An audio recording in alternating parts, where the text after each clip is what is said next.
नमस्कार, मैं नियाज खान और आप देख रहे हैं एनएमएफ न्यूज। महाराष्ट्र एक ऐसा राज्य जहां की सियासत कब किस तरफ करवट लेगी ये कहना मुश्किल है। खासकर जब से शिवसेना दो गुटों में बटी है और वहां की सत्ता में परिवर्तन हुआ है, तब से वहां की सियासत का अंदाजा लगाना बहुत ही मुश्किल हो गया है।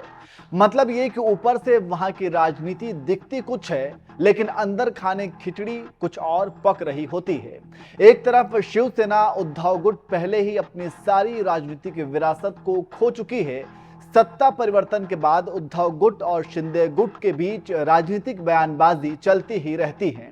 इसके अलावा महाराष्ट्र की राजनीति में पिछले कुछ महीनों से ऐसी खबरें चल रही थी कि एनसीपी अध्यक्ष शरद पवार के भतीजे और विधानसभा में नेता प्रतिपक्ष अजीत पवार बीजेपी के साथ जा सकते हैं। और चर्चा ये भी थी कि अजीत पवार को एकनाथ शिंदे की जगह सीएम बनाया जा सकता है। मतलब ये कि महाराष्ट्र की राजनीति में एक बार फिर से एक बड़े उलटफेर की अटकलें बहुत पहले से लगाई जा रही थी और आखिरकार अब कुछ ऐसा ही महाराष्ट्र में हुआ भी है।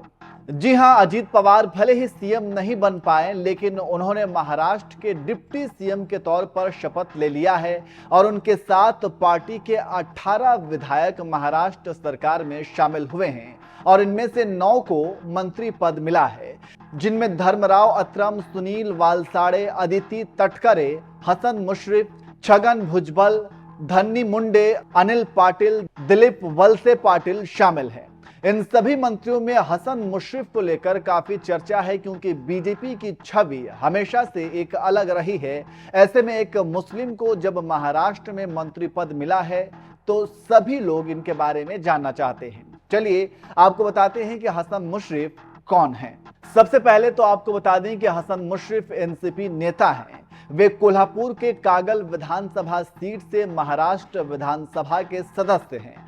मुश्रीफ 5 बार विधायक बन चुके हैं। 1999 से लगातार चुनाव जीत रहे हैं। कोल्हापुर जिले में एनसीपी का चेहरा मुश्रीफ ने कांग्रेस के सतेज पाटिल के साथ मिलकर पूरे जिले से बीजेपी को खत्म करने में अहम भूमिका निभाई थी। इसके अलावा चीनी मिल की खरीद में कथित अनियमितताओं के संबंध में एनसीपी नेता हसन मुश्रीफ के घर और दूसरे परिसरों पर छापा भी पड़ चुका है। ईडी द्वारा 11 जनवरी को कोल्हापुर और पुणे में उनके रिश्तेदारों और सहयोगियों के यहां छापा पड़ चुका है। मुश्रीफ के ऊपर एक सहकारी चीनी मिल में 100 करोड़ रुपए की अनियमितता और 127 करोड़ रुपए के मनी लॉन्ड्रिंग घोटाले में शामिल होने का आरोप लगाया गया था। तो यह है हसन मुश्रीफ का पूरा परिचय।